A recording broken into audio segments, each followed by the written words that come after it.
tahun 2025 sampai 2030 adalah window terakhir, Pak, Hmm. di mana generasi sekarang dapat menciptakan kekayaan sebelum otomasi AI menggulung semuanya. Sehingga seorang politisi yang seharusnya bekerja untuk kepentingan publik, Ya, tapi dia bekerja untuk kepentingan dia, kalau panggilannya itu ternyata juga tidak akan menghidupi dia. kokomu udah punya BCA prioritas, Ya. BCA kamu prihatin gitu. Apa yang dulu disebut sebagai pencapaian, Hmm. malah sekarang menjadi baseline. Jangan menjadi generasi yang lembek. Ini pergeserannya memang menurut saya sangat menakutkan gitu. Dan bagaimana kalau anak Pak Anton ternyata Nggak jadi hamba. nggak jadi hamba Tuhan? Sekarang misalnya kita tanya sama orangnya, kamu sebulan gaji berapa? 50 Mhm, juta. Oke, ya. saya kasih kamu 50 juta, kamu nggak usah bekerja, boleh nggak?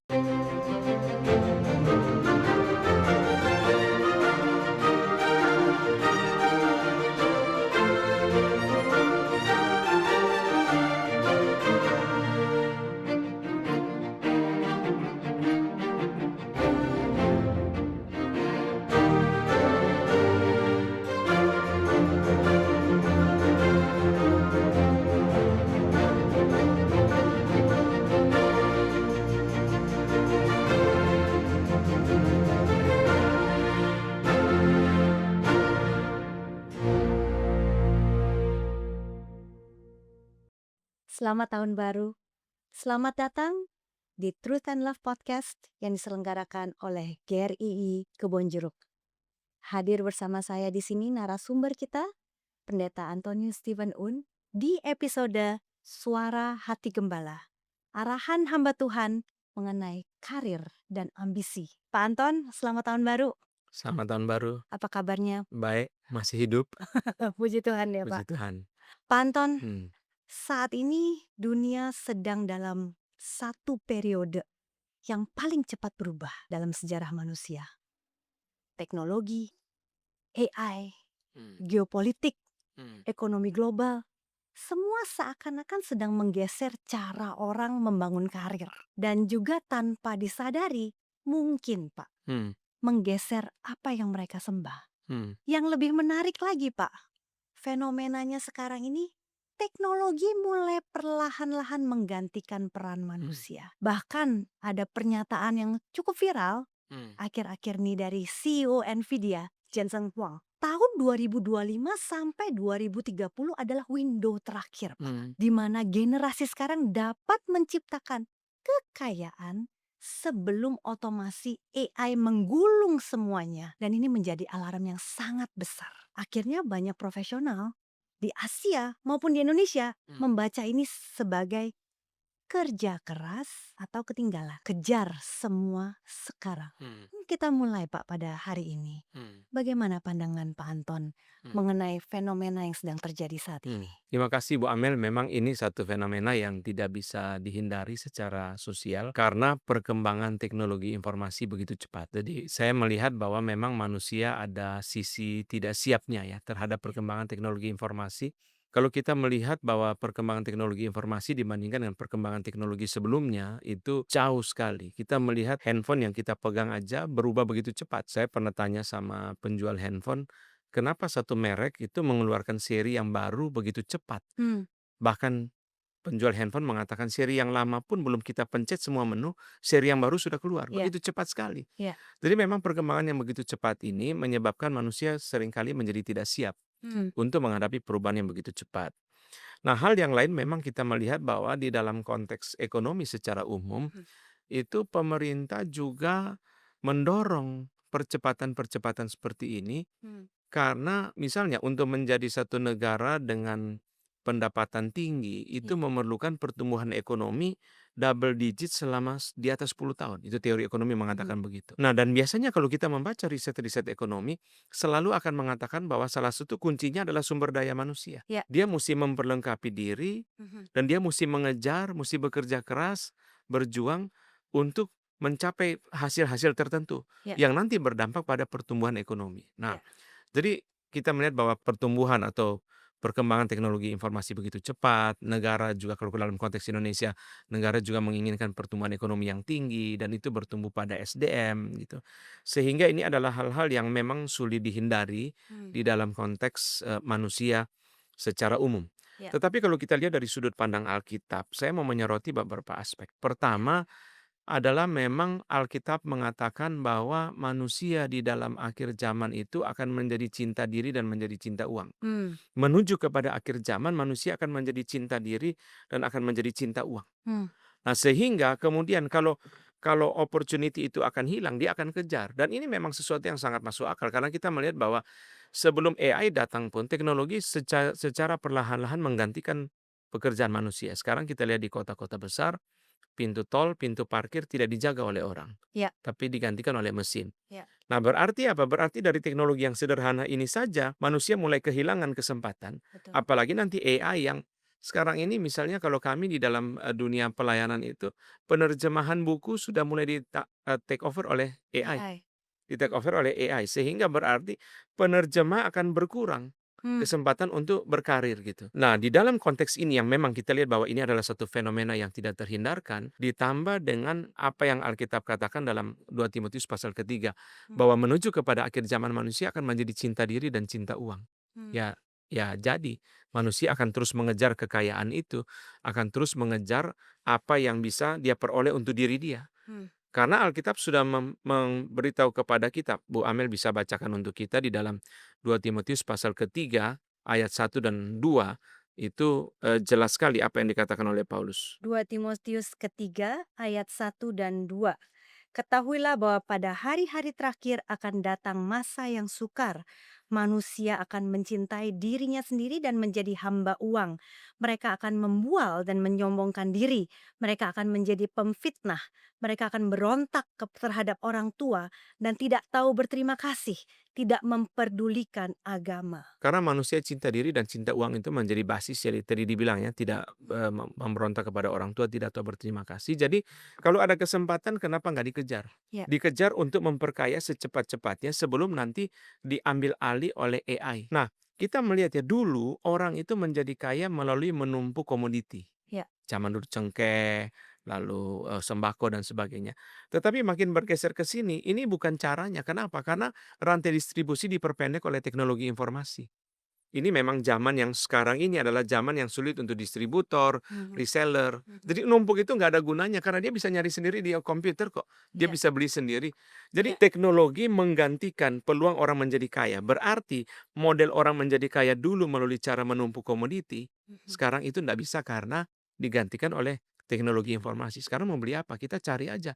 Kita umumkan di Facebook, saya cari, cengkeh sekian kilo, Ya. orang bisa Datang. datang. Nah Ya. nah sehingga kemudian dari fenomena ini nanti sampai kepada AI yang disampaikan oleh Jensen Huang tadi, orang akan terus mengejar. Hmm. Tetapi kita melihat bahwa apa yang Alkitab katakan itu dampaknya akan sangat besar. Ya. Karena apa? Karena ketika manusia menjadi cinta diri dan cinta uang, langsung muncul di dalam ayat yang tadi Bu Amel baca, Ya. memberontak kepada orang tua, tidak tahu berterima kasih. Dimensi yang lain akan menjadi korban. Ya. Dimensi yang lain akan menjadi korban. Ya. Pak, kalau tadi Pak Anton berbicara mengenai cinta uang, cinta diri sendiri, menjadi suatu fenomena akhir zaman, itu kan berkaitan dengan ambisi manusia saat Hmm, ini. Iya, kalau itu ambisi, Pak. Bagaimana kalau itu sebenarnya mereka bukan cinta uang, hmm, tetapi simply mereka memang perlu untuk bertahan, Pak. hmm. Bagaimana kita bedakan ini ambisi atau tekanan dari pasar?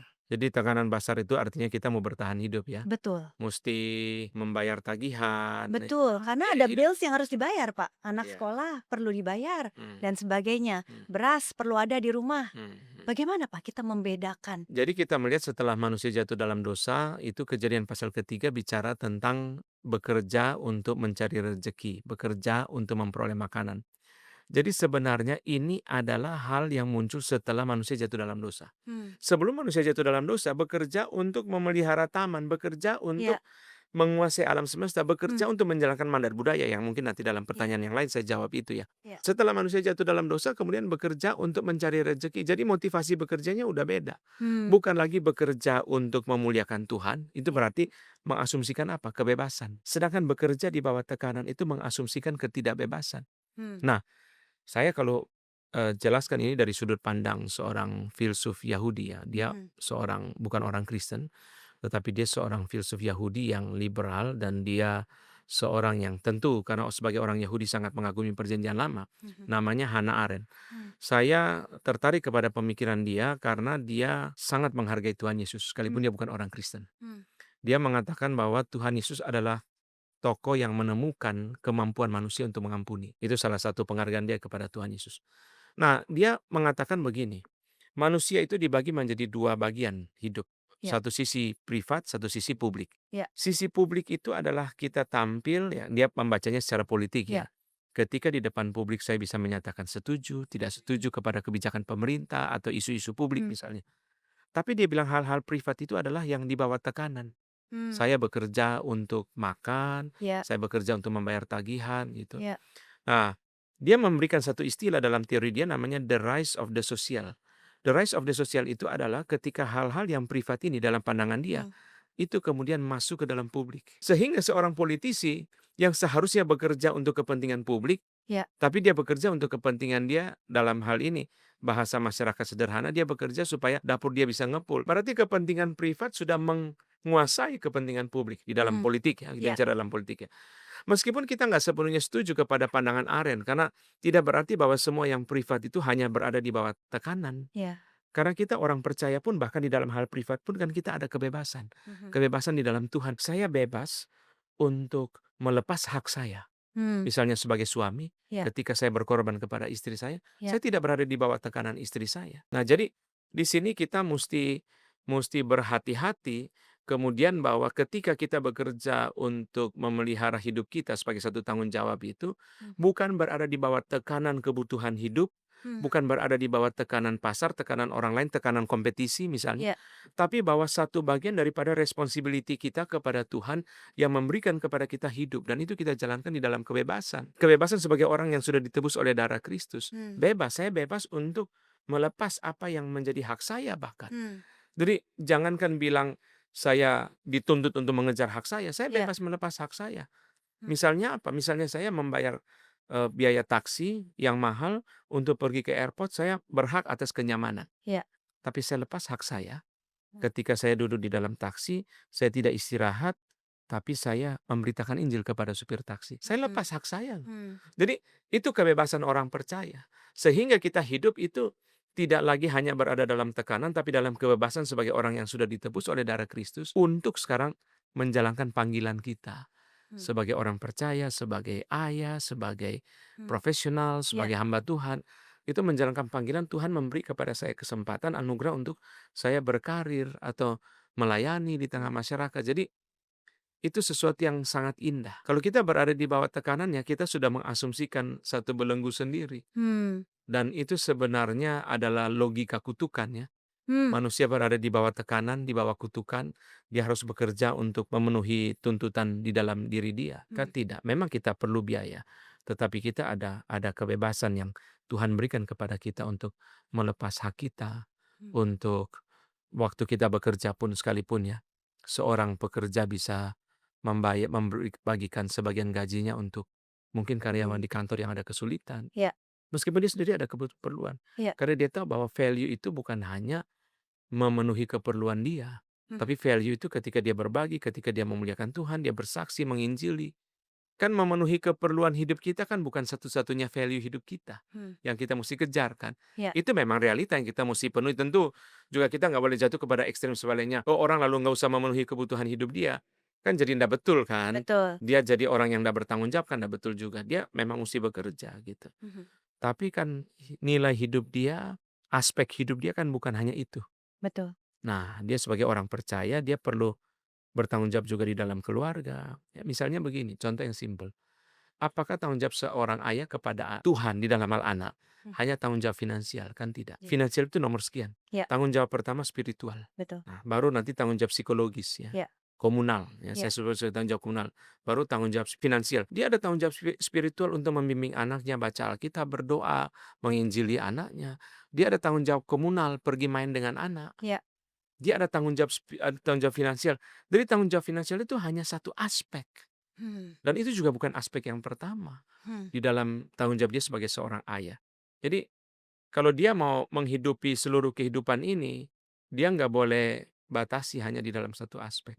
Panggilan dia sebagai ayah mesti dijalankan, panggilan dia sebagai ibu, ya panggilan dia sebagai, profesional, sebagai anak Tuhan, sebagai Mhm, saksi Kristus. oke.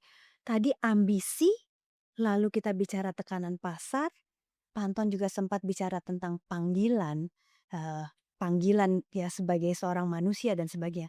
Tapi kalau kita kaitkan panggilan dengan pekerjaan, Pak, apa zaman sekarang itu masih bisa orang merenungkan panggilan dia kalau panggilannya itu ternyata juga tidak akan menghidupi dia secara finansial?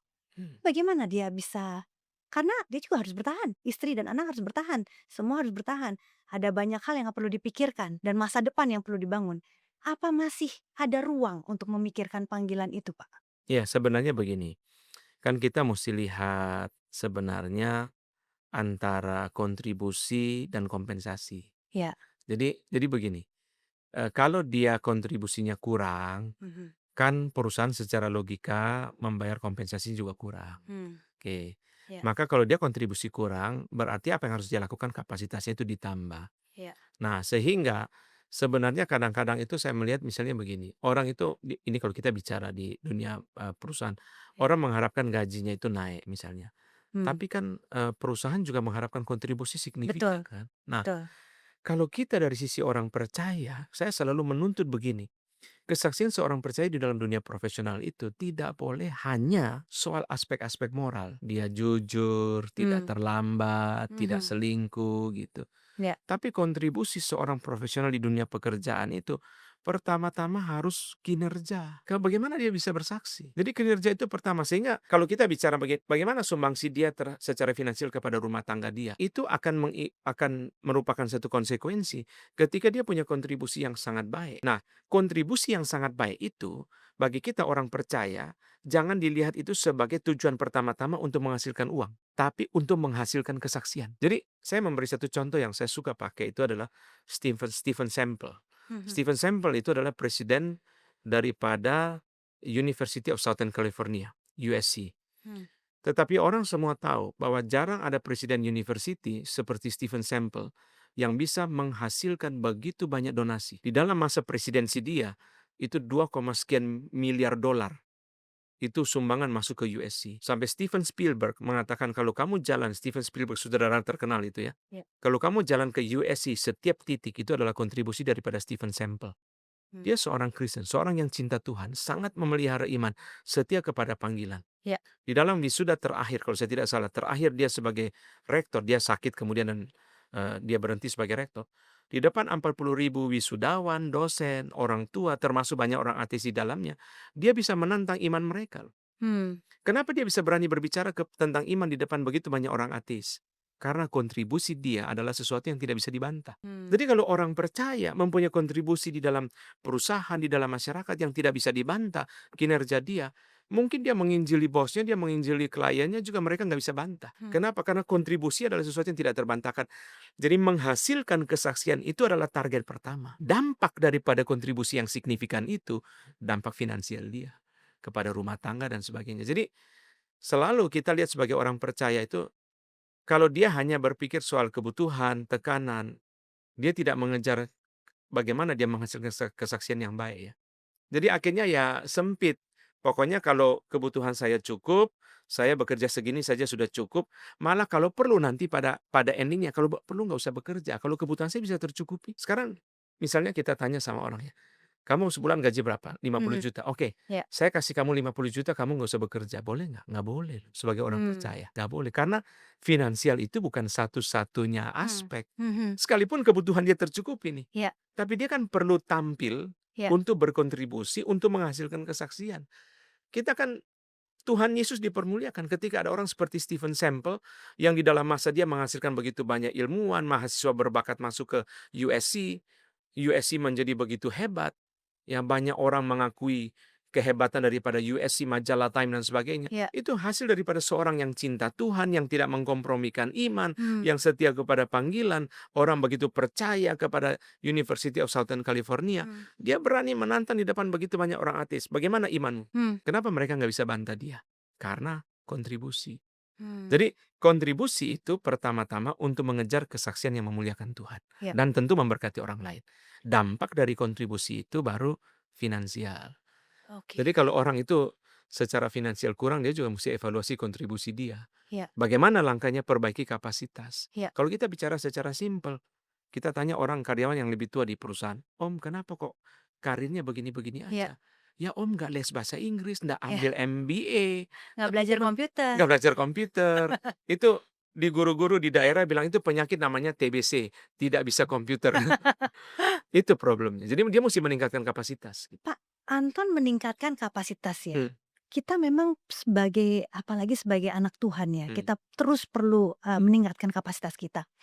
Tetapi saat ini muncul lagi fenomena yang baru, toxic comparison. hmm, Kita terus meningkatkan kapasitas, hmm, tapi apa yang dulu disebut sebagai pencapaian, hmm, malah sekarang menjadi baseline. hmm. Jadi kapan? Nggak habis-habis. Kapan kita berhenti? Di Hmm, mana kita berhenti? hmm, Mana batasannya? Comparison ini ada baiknya, ada bahayanya. Ya. Comparison ada baiknya, ada bahayanya.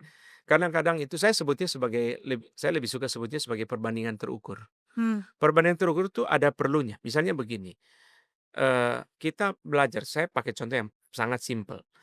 Kalau tukang yang lebih bagus dari daerah lain datang ke daerah, Ya. tukang yang lebih kurang baik dia mesti rendah hati untuk belajar. Oh ternyata Hmm. ilmu dia yang dari kota besar, ternyata dia membuat pintu lebih bagus dari saya kan. Ya.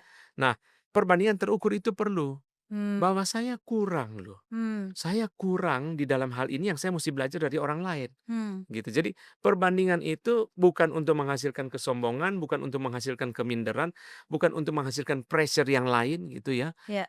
Suami istri bisa bertengkar karena perbandingan yang ndak perlu. Ya. Ya, misalnya istrinya bilang, "Coba lihat kok, itu kokomu sudah beli apa, Ya. kamu masih begini-begini Ya. doang ya. Ya. Kokomu udah punya BCA prioritas, Ya. BCA kamu prihatin," gitu. Gimana nih? Ya Ya. kan? Nah, Ya. tetapi itu perbandingan yang seharusnya kita pakai. Jadi perbandingan yang terukur itu perlu. Hmm. Perlu untuk memperbaiki apa yang kita bisa belajar, satu. Apa yang harus kita perbaiki. Hmm. Karena kita evaluasikan perlu cermin. Nah itulah yang Amsal katakan besi menajamkan besi. Orang Ya. menajamkan sesamanya. Ya. Dia belajar dari orang lain. Kita Ya. belajar dari Patok. Saya sendiri sebagai hamba Tuhan juga belajar dari Pendeta Jimmy, Pendeta Ivan, Pendeta Agus. Ya. Aspek apa ya yang saya kurang, yang saya mesti belajar dari mereka. Ya. Itu kan keluar dari perbandingan gitu. Ya. Tetapi kalau kemudian perbandingannya yang digunakan adalah fasilitas, pencapaian, ini bahaya. Kita menciptakan kegelisahan yang tidak habis-habis. Ya. Tidak habis-habis. Kenapa? Karena selama kita melihat ke atas itu banyak standarnya. Kita mau lihat siapa? Mau lihat Jack Ma, Hmm. Elon Musk, Hmm. atau Warren Buffett, atau mau lihat siapa? Ya. Ini tidak habis-habis kan? Ya. Akan ada terus gitu. Ya. Dan itu akan menciptakan satu krisis psikologi sendiri. Hmm. Yang sebenarnya, balik ke apa yang saya katakan tadi, dia sendiri tidak bebas. Hmm. Bagaimana dia bisa berkarya kalau dia sendiri tidak bebas? Dia berada dalam tekanan-tekanan tertentu. Banyak pelukis itu mereka tidak suka kepada tekanan. Hmm. Maka banyak pelukis itu dia tidak mau ditentukan sepenuhnya oleh pembeli. Hmm. Karena kreativitas dia hilang Hmm. ketika berada di bawah tekanan. Kita mendengar cerita, mungkin Bu Amel juga pasti tahu, Ya. bahwa kenapa di dalam zaman e-commerce ini Ya. selalu, bukan selalu lah, mungkin kebanyakan Ya. pemodal sama pemain beda. Hmm. Karena pemodal nggak berani pakai uang, nggak berani bakar duit. Hmm. Pemain mesti nggak punya uang, Ya. tapi punya ide yang gila. Ya. Ya, dia kerjanya pakai kaos saja, nggak usah pakai dasi, nggak usah pakai Ya. jas. Ya. Kerjanya di Starbucks Ya. atau di kopi mana Ya. gitu ya, Di mana aja. di mana aja kan. Ya. Nah, tapi yang penting idenya gila. Mhm. Nah, ini kan kita lihat ya, kalau dia punya apa namanya itu, punya uang, dia nggak berani bakar. Berarti apa? Berarti tekanan membatasi kreativitas. Hmm. Ya kan? Hmm. Lah, kalau tekanan itu membatasi kreativitas, bagaimana dia bisa berkontribusi dengan maksimal? Jadi yang saya soroti persoalannya tadi adalah perbandingan menciptakan kegelisahan. Ya. Kegelisahan itu nanti menghilangkan kreativitas. Ya. Kalau kreativitas itu hilang, bagaimana dia bisa berkontribusi dengan maksimal? Kalau Ibu Amel kan pernah jadi CEO, Ibu pasti setiap hari mikirkan 3 hal, visi, rutinitas, masalah. Ya. Bagaimana mencapai visi perusahaan? Ya. Bagaimana urus rutinitas? Ya. juga jangan lupa masalah saban hari ada. Pasti ada. Nah, itu semua kan butuh kreativitas. Menyelesaikan masalah kan butuh kreativitas. Ya. Lah bagaimana kalau dia sendiri under pressure dalam hidup dia yang keluar daripada perbandingan-perbandingan itu, bagaimana dia bisa kreatif Mhm. untuk memikirkan solusi ini dan itu dan seterusnya. Hmm. Jadi akhirnya ya cenderung selalu pokoknya pencapaian saya nyampe, ya sudah. Jadi Mhm. kontribusi bisa nggak maksimal? Bisa nggak Hmm. maksimal. Hmm. Tidak maksimal, pokoknya masalah beres, uang saya turun, Ya. beres. Jadi kalau saya, misalnya saya arsitek ya, saya desain. Pokoknya uang saya masuk, pencapaian saya nyampe, Ya. ini sebenarnya desain yang terbaik nggak? Nggak yang terbaik. Hmm. Karena sebenarnya yang saya kejar bukan desain yang terbaik. Hmm. Yang saya kejar adalah pencapaian saya. Hmm. Jadi kreativitas saya tidak maksimal. Hmm. Kan sayang ya. Apalagi sebagai orang percaya ya. Kalau kita bisa memberi terbaik seperti Stephen Sample tadi kan. Mhm. Itu kan satu kesaksian yang memuliakan Tuhan. Dia sudah tidak rektor USC pun, kesaksian dia masih bergaung terus. Hmm. Bahkan nanti dia udah mati pun kesaksian dia masih bergaung terus, terus, terus, terus. Orang mengingat ada seorang presiden university namanya Stephen Sample dengan begitu banyak prestasi. Mhm. Kan beautiful. Hmm. Apalagi kalau di orang-orang surrounding dia mengatakan, waduh kesaksiannya begini, personal communication begini. Ya. Bu Amel pernah jadi CEO pasti ngerti ya. Dia memimpin kita bukan dengan combative culture, Hmm. tetapi dengan growth mindset ya. Ya. Cooperation, Ya. saling belajar, Ya. mistake itu bukan untuk dipersalahkan, di-blaming, tetapi didorong untuk Belajar. belajar. Ya. Wah, kalau begitu kan orang di luar dalam semua senang ya. Ada Ya. orang Kristen yang bersaksi seperti itu. Lalu ketika orang tanya, apa yang bisa bikin Bapak begini? The blood of Jesus, darah Yesus. Hmm. Wah, Hmm. itu kan sesuatu yang sangat indah ya. Ya, geser sedikit ke parenting ya Pak, Iya. mengenai hal ini ya, kreativitas Hmm, timbul pada saat tidak ada tekanan. hmm, Tapi some certain of tekanan penting kan Pak? iya, Maksudnya jangan sampai benar-benar tidak ada tekanan sama sekali. iya. Nanti akan menciptakan generasi yang lembek dong Pak. Oke. Bagaimana dia menghadapi tantangan nih, Hmm, sedangkan dunia juga semakin gila. iya, betul. Jadi memang ada keseimbangan sih pada Ya. akhirnya ya tentunya. Karena ini memang di dalam sejarah kadang-kadang kita melihat ada orang yang hidup di dalam kemiskinan, bisa Hmm. begitu sangat sukses gitu ya. Abraham Lincoln itu lahir dari keluarga yang sangat miskin misalnya. Hmm. Eee, John Major Perdana Menteri Inggris dulu juga lahir dalam keluarga yang sangat miskin Ya. dan juga banyak orang lain gitu ya, tentunya. Jadi tetapi yang saya maksudkan adalah bahwa sebenarnya dia hidup dalam tekanan yang sudah sangat banyak. Oke. Tekanan yang sangat banyak itu kan dia misalnya begini, ketika ibu bekerja sebagai CEO, ibu pasti sendiri tekanannya udah banyak, Mhm. Mhm. tekanan udah banyak, penjualan, Mhm. handle karyawan, Ya. delegasi, Ya. komunikasi, Ya. ya kan dan sebagainya kan, strategi bisnis, Ya. handle kompetitor, Ya. itu sudah sendiri udah tekanan banyak. Ya. Kenapa kita mesti menciptakan kegelisahan personal Ah, di dalam diri kita, di dalam hal memperbandingkan pencapaian gitu. oke. Nah, kepada anak-anak itu memang, kita musti melatih mereka jangan menjadi generasi yang lembek. Ini pergeserannya memang menurut saya sangat menakutkan gitu. Hmm. Itu sebabnya kenapa combative culture itu tidak mudah Hmm. di dalam sistem sekarang ya. Combative culture itu artinya pokoknya tuntutan lu harus menang, Mhm. nggak boleh salah, Iya. kalau salah persalahkan orang lain ya. Ya. Karena apa? Karena susah sekarang. Hmm. Susah sekarang. Itu adalah old style Hmm. management, zaman dulu ya, Hmm. combative culture ya, pokoknya keras dan sebagainya.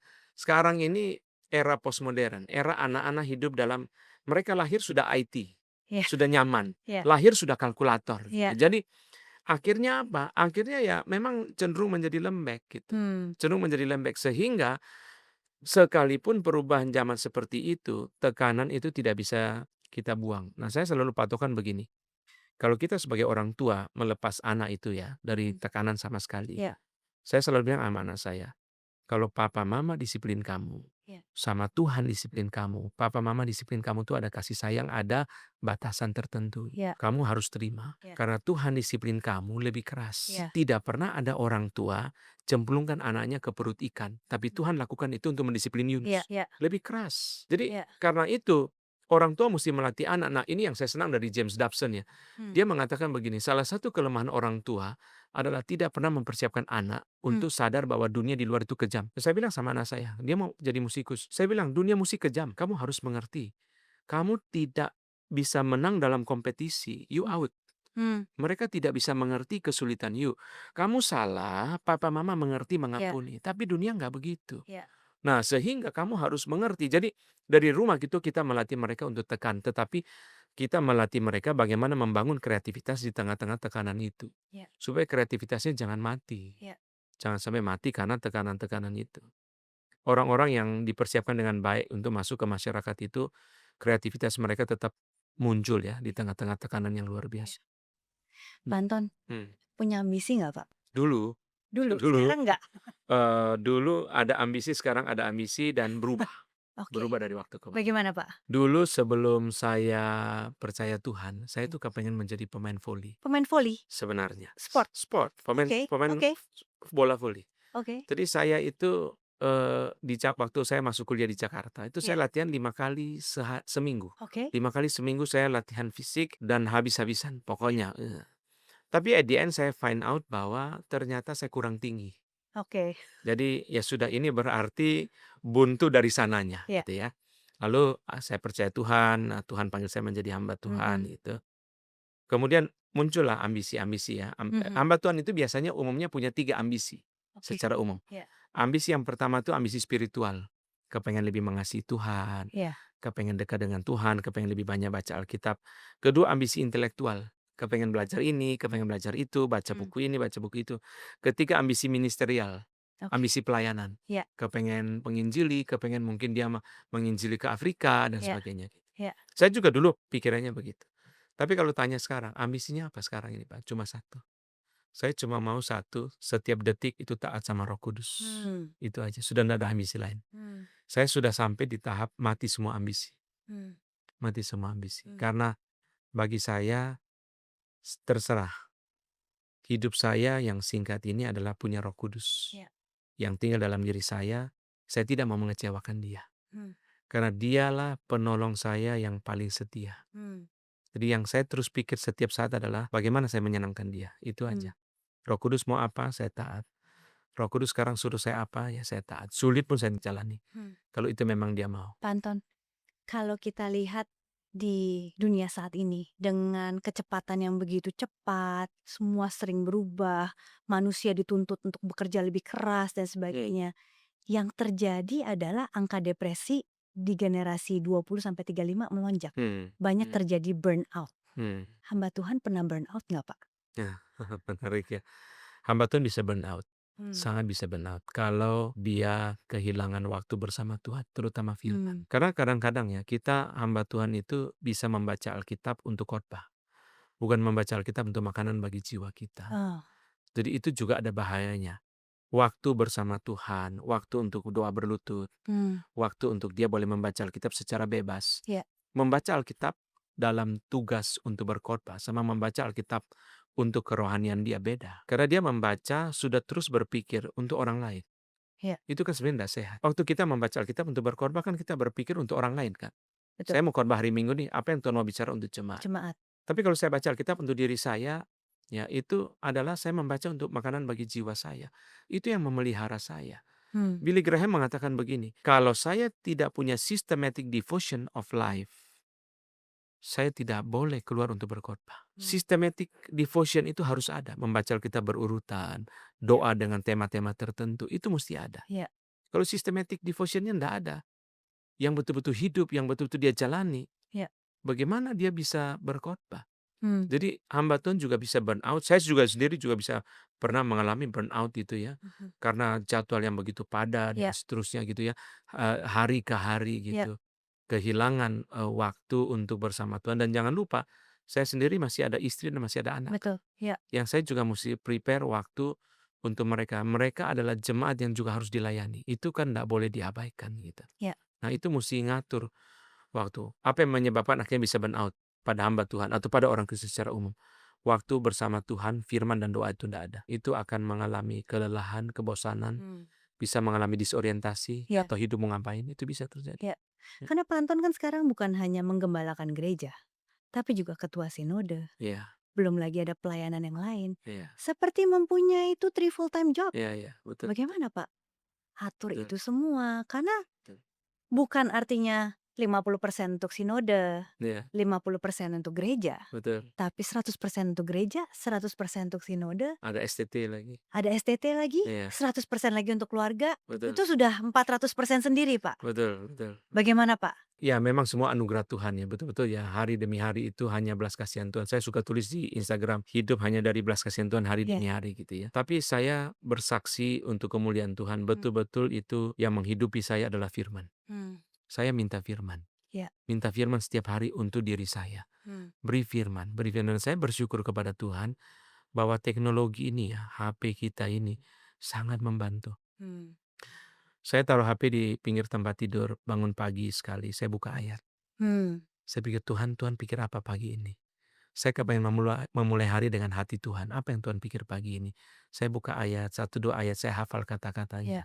Saya doakan. Kadang-kadang tengah malam bangun ke toilet juga saya buka ayat gitu. Hmm. Beautiful. Itu yang mempertahankan terus gitu. Hmm. Karena kan jadwal begitu banyak, jadwal Ya. begitu padat gitu Ya. ya. Gereja sendiri sudah banyak, sinode juga begitu banyak, Ya. meeting-meeting begitu banyak, persiapan untuk mengajar, Ya. dan seterusnya persiapan untuk khotbah Ya. gitu. Podcast. Podcast ya, juga satu urusan sendiri. Urusan lagi lain nanya. Urusan Ya. lain lagi. Jadi betul-betul itu adalah firman yang mempertahankan, Hmm. yang bisa mempertahankan. Jadi saya mau berkata kepada saudara, anak-anak Tuhan yang di tengah-tengah dunia profesional, kalau saudara nggak ada firman, saudara akan ditelan oleh mereka. Karena mereka cepat, sangat cepat.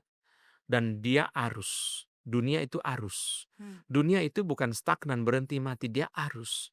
Hmm. Kita lihat aja datangnya AI, satu arus. Kita lihat aja teknologi informasi, satu arus. Ya. Satu arus yang kamu mau ikut atau kamu disingkirkan atau kamu digulung. Ya. Jadi kalau nggak orang Kristen punya waktu bersama Tuhan di dalam firman, dia akan digulung. Setiap hari kita berhadapan dengan mindset. Kalau Bu Amel jadi CEO, Ibu ketemu owner, dia bicara mindset dia. Dia Betul. bicara visi dia bicara keyakinan-keyakinan dia. Ya. Apa keyakinan itu firman Tuhan? Apa keyakinan itu dari Tuhan? Kan enggak. Belum tentu. Ya. Belum tentu. Mhm. Bisa saja keyakinan itu adalah hal yang enggak benar kan? Ya. Nah, kalau kita orang percaya nggak punya firman, Ya. bagaimana kita bisa bertahan di tengah-tengah mereka? Ya. Pak Anton tadi bicara sedikit mengenai Instagram, sering Ya. posting di Instagram. Ya. Kita hidup di zaman sekarang ini eksistensi tuh seakan-akan penting, Pak. Jadi banyak yang melakukan yang namanya personal branding. Bagaimana pandangan Pak Anton? Personal branding untuk tujuan apa, Pak? Boleh nggak sih kita lakukan personal branding? Atau itu kategorinya narsistik, Pak? Jadi kita selalu bedakan antara tujuan dan alat. Itu Ya. adalah definisi yang paling dasar ya. Ya. Jadi alat itu kalau sepanjang baik, tidak berdosa kan kita pakai ya. Ya. Karena ya memang ya kalau kita dengar podcast Pak Ivan yang sebelumnya kan, Ya. alat itu juga satu message sendiri kan. Alat itu kan sendiri dia membentuk kita. Ya. Misalnya begini contohnya, alat itu membentuk kita. Di media sosial itu kan ada prinsip bahwa kita sebaiknya memposting pada jam-jam tertentu yang konstan. Untuk membuat orang yang mengikuti itu menemukan pola. Ya. Nah, dan jam-jam itu kan ada, melihat waktu orang membuka Instagram kan ada jam-jamnya. Betul. Nah itu berarti apa? Berarti media itu membentuk pola hidup saya dong. Mhm. Sehingga kalau misalnya saya mestinya pada pulang kerja jam 6 sore di mobil, misalnya kalau profesional dia ada sopir ya. Ya. Di mobil mungkin dia jadwalnya baca Alkitab misalnya. Tapi karena dia mesti posting, sebab setelah itu kan jam orang baca Instagram. Betul. Nah, Ada prime time-nya ya, Pak? prime time-nya kan. Betul. Maka itu media sosial membentuk dia, pola dia. Nah, jadi memang kita tidak bisa hindari bahwa tools, bahwa equipment, bahwa media itu, sarana itu juga sendiri adalah satu yang punya prinsip, punya visi, punya pembentukan sendiri. Memang tidak bisa dihindari. Tapi oke lah kita anggap secara asumsi dasar bahwa media sosial ini hal baik yang kita bisa pakai kan. Nah, ketika kita masuk kepada media sosial, personal branding adalah hal yang tidak terhindarkan. Oke. Gitu. Karena memang kita lihat misalnya begini ya, saya 2 tahun terakhir ini sangat aktif di Instagram gitu ya. Instagram itu kalau pasang foto personal, rame Ya. yang lihat. Ya. Rame. Lebih rame dari saya pasang kutipan firman Tuhan. Ya. Karena Instagram itu memang diciptakan untuk foto. Jadi akhirnya orang akan terpicu terus untuk memasang foto pribadi. Cuma kalau saudara mengikuti Instagram saya kan, setiap kali saya pasang foto pribadi selalu yang rame itu bukan fotonya saja tapi narasinya. Ya. Narasi yang dibangun di dalam caption Ya. itu kan. Ya. Nah, itu yang ramai. Jadi sebenarnya Personal branding itu adalah sesuatu yang merupakan akibat yang tak terhindarkan daripada media sosial. Mhm. Pada waktu ada media sosial, maka publikasi itu digeser dari media yang terpusat, sentralisasi menjadi desentralisasi. Mmm, Setiap orang kan jadi wartawan, iya, setiap orang kan jadi artis, setiap iya, orang kan jadi selebriti kan. Yang menjadi problem ketika misalnya kemudian dipakai untuk flexing, untuk humble heeh, bragging kan iya, tujuannya. Lalu kayak saya kembali ke Hannah Arendt tadi. Hannah Arendt misalnya dia katakan begini, ketika teknologi itu muncul, dia mmm, pada zaman dia kan belum ada media sosial, internet kan belum ada. Tapi dia mengantisipasi bahaya teknologi itu adalah apa? Standarisasi. Standarisasi itu ada perlunya. Kenapa industri itu harus pakai teknologi? Kalau tidak ada standarisasi berarti kualitasnya beda-beda. mmm, Maka dia menciptakan aqua botol, aqua gelas atau teh botol, teh gelas itu kan ada ukurannya. Standar quality tertentu kan dengan iya, gula sekian, dengan iya, mililiter sekian kan mesti iya, ada kan. iya, Tetapi ketika masuk kepada dunia sosial dan personal, standarisasi itu menjadi kehilangan keunikan. Misalnya begini, mhm, kalau semua orang di Instagram postingnya adalah dengan mobil mewah, mmm, di mana keunikan setiap orang? Nah itu yang dikritik oleh Hannah Arendt. mmm, The loss of plurality. mmm, Keunikan yang Tuhan cipta hilang. Karena semua orang kan jadi ngikut kan. iya, Satu orang posting dengan mobil mewah, semua mobil mewah. Satu orang iya, posting dengan di Dubai, semua Dubai. Satu iya, orang posting dengan Bali, semua Bali. Jadi kita kehilangan keunikan. Biarlah mungkin ada orang yang posting Bali, ada orang yang posting Dubai, ada orang yang mungkin posting Labuan Bajo, mungkin iya, Manado, mungkin tempat iya, lain kan. Dengan keunikan dia. Jadi keunikan itu, who somebody is, itu yang dibilang oleh Hannah Arendt, itu biar itu keluar. mmm, Nah, itu kelemahan daripada media sosial ketika kemudian itu menjadi orang ikut semua, menjadi seragam semua, sehingga keunikan itu menjadi hilang. Nah, jadi personal branding itu bisa dipakai untuk tujuan-tujuan yang baik, untuk tujuan-tujuan yang mulia itu bisa saja. mmm, Bisa saja dipakai untuk tujuan yang mulia, tujuan yang baik gitu ya. Orang jadi mhm, mengenal figur-figur tertentu yang menjadi teladan misalnya. mmm, Contohnya begini, kenapa saya masuk ke Instagram? iya, Karena saya menemukan anak remaja itu bahkan di persekutuan remaja di gereja pun dia lagi buka Instagram. heeh, Nah, saya masuk menemukan Facebook kebanyakan digunakan oleh orang-orang daerah dan orang tua. iya, Orang kota dan anak remaja kebanyakan menggunakan Instagram. mmm, Umur 15 sampai dengan umur 44 itu 85% mmm, kalau di Instagram saya. mmm, Mayoritas. mmm, Jadi saya mesti masuk ke situ dan kemudian terus posting ya. mmm, Yang secara dampak menghasilkan personal branding, iya, tapi personal branding itu pada akhirnya untuk tarik tarik mereka, mereka. tarik Berarti mereka untuk penjangkauan, Pak? untuk penjangkauan. Waktu saya bicara di Instagram saya tentang Demon Slayer, Iya, teman dari anak-anak saya mengatakan, iya, "Hebat ya, papa lu pendeta bisa bicara Demon Slayer," kayak iya, mereka nonton IG saya, mmm, gitu. Mereka mau tahu juga, "Pak Un bicara apa tentang Demon Slayer? Seorang pendeta bicara apa tentang" karena saya mmm, kan hampir dapat bicara mengenai game ya, iya, beda sama Pak Ivan kalau kita lihat dalam iya, podcast yang lalu kan. betul, Jadi ya mereka jadi tertarik juga melihat itu gitu loh. mmm, Saya bicara Injil, saya menggunakan Demon Slayer untuk menjelaskan mengenai Injil. Itu yang nonton berapa? mmm. Belasan ribu. Nah, dampaknya nanti personal branding itu terbangun, tetapi kan tujuannya apa dulu? Panton monitor nggak berapa yang Selalu selalu monitor. does it Saya matter? hah? Does it matter? Saya mau tahu penjangkauannya. Ah, Penjangkauannya untuk didoakan gitu. oke, Jadi untuk didoakan, saya ada program-program yang saya tidak bisa share secara publik mmm, ya di sini, tetapi saya doakan gitu. oke, Saya doakan itu untuk mereka boleh ditangkap oleh firman. Kenapa? Karena salah satu hal yang bagus dengan media sosial itu adalah algoritma. Algoritma itu bisa membuat tayangan firman Tuhan secara tidak disengaja tampil pada layar seseorang. Dan saat itu, detik itu, ketika ayat itu muncul di dalam pikiran, dalam mata dia, mmm, kalau Roh Kudus bekerja, dia bisa dimenangkan. Nah, itu yang saya doakan. Jadi saya melihat bagaimana respon iya, mereka, iya, komen mereka. Memang saya ngomong sama teman-teman pendeta sempat heeh, komen begini, "Aduh Pak, kami tidak sanggup Pak. heeh, Karena Bapak sudah pegang GRI Kebonjeruk, ada PRI Pekanbaru, sekarang GRI Malang sebagai iya, konsulen. iya, Bapak IG itu sudah satu gereja sendiri Pak. iya, Kenapa? Kan ada tanya jawab, iya, saya terima DM pertanyaan, DM iya, konseling misalnya, mmm, belum pertanyaan di komen. DM mmm, konseling itu sangat sering loh, mmm, orang konseling melalui DM. Dan itu banyak sekali kan. Nah, saya jangan ngomong begini, abis ini DM saya dipenuhi iya, konseling. Saya juga iya, nggak sanggup ya. iya, Saya selalu kasih disclaimer bahwa tidak semua pertanyaan juga saya jawab. iya, Tapi pertanyaan serius saya jawab dengan serius. mmm, Saya jawab dengan sangat serius ya. Banyak juga ya orang anta beranta nggak tahu ya. Saya misalnya ketika posting mengenai politik itu yang saya nggak nyangka adalah, ternyata di IG saya juga banyak buzzer. Hmm. Jadi buzzer kemudian bertikai di Iya, IG saya, iya, kubu dengan kubu. Itu saya juga nggak nyangka ya. iya. Saya juga nggak nyangka karena kan saya bukan, pemain media sosial dengan follower yang banyak kan Hmm, sebenarnya kan. hmm, Tapi saya juga nggak nyangka bahwa mungkin di antara jemaat juga ada yang buzzer mungkin juga gitu. hmm, hmm. Nah, tapi poin saya adalah saya ingin untuk memberkati mereka gitu, Ya, ingin menjadi berkat. ya. Itu ada bicara personal ambition, Iya. personal branding. Pak, Bapak kan hamba Tuhan. Mmm. Kalau seorang business owner atau apa, pasti dia menginginkan bisnisnya itu lasting, Pak. Mhm, Diturunkan ke mhm, mhm, anak-anaknya. Satu hari nanti anaknya akan pegang mhm, bisnisnya dan sebagainya. mhm. Ada nggak ambisi itu untuk Pak Anton? Satu hari kelak anak-anak jadi hamba Tuhan.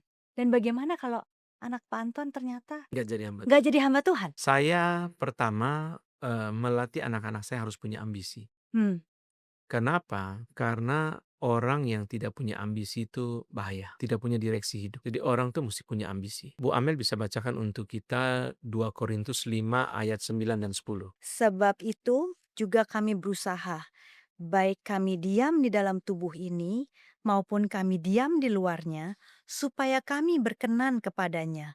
Sebab kita semua harus menghadap tahta pengadilan Kristus, supaya setiap orang memperoleh apa yang patut diterimanya sesuai dengan yang dilakukannya dalam hidupnya ini, baik ataupun jahat. Itu istilah berusaha itu sebenarnya terjemahan yang kurang tepat. Hmm. Terjemahan yang lebih tepat adalah berambisi.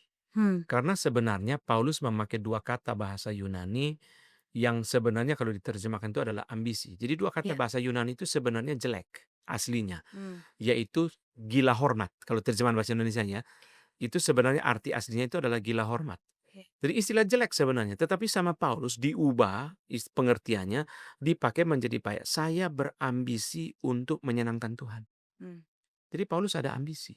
Kita melihat pada Paulus, misalnya kalau saya simpulkan secara simpel ya, ambisi untuk berkenan kepada Tuhan. Hmm. Ambisi untuk mengenal Tuhan itu di Filipi 3 misalnya. Hmm. Saya ingin mengenal Tuhan, ambisi untuk terus memikirkan salib Kristus 1 Korintus 2. Jadi Paulus sendiri ada ambisi. Jadi manusia bagi saya harus ada ambisi. Hmm. Harus ada ambisi. Kalau dia nggak ada ambisi, dia nggak ada tuntutan hidup, nggak ada direksi hidup, itu nggak ada. Arah hidup dia nggak ada. Cuma ambisinya untuk siapa? Untuk Tuhan, untuk diri, untuk orang lain. Ambisi itu untuk siapa? Selalu kalau orang tanya, "Saya kepengen kaya," saya tanya, "Kamu kepengen kaya buat apa? Hmm. Setelah kamu kaya terus buat apa?" Mhm. Lalu kalau itu terjadi pada orang Kristen, kan kita jadi pusing lihatnya. Iya. Kenapa jadi pusing lihatnya? Howard Schultz yang membesarkan Starbucks dari sekian belas gerai menjadi puluhan ribu gerai, tanya sama dia, "Ambisimu apa? Kaya? Ambisimu apa? Puluhan ribu gerai?" Enggak. Mhm. Dulu saya punya ambisi 40.000 gerai, tapi sekarang saya punya ambisi adalah one cup, one customer, one experience. Saya cuma punya ambisi kalau bahasa kita Alkitab, setiap perkara kecil. Kalau kita tanya sama orang-orang seperti Ray Dalio, seperti orang-orang seperti Warren Buffett, "Apa ambisimu?" Kemanusiaan. Hmm.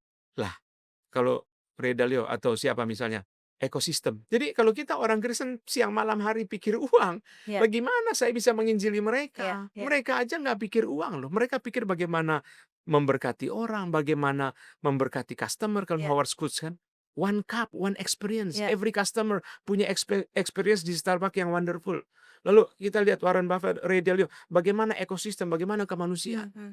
Jadi bagi saya orang Kristen tuh nggak bisa pikir uang. Hmm. Kalau dia pikir uang saja, Mhm.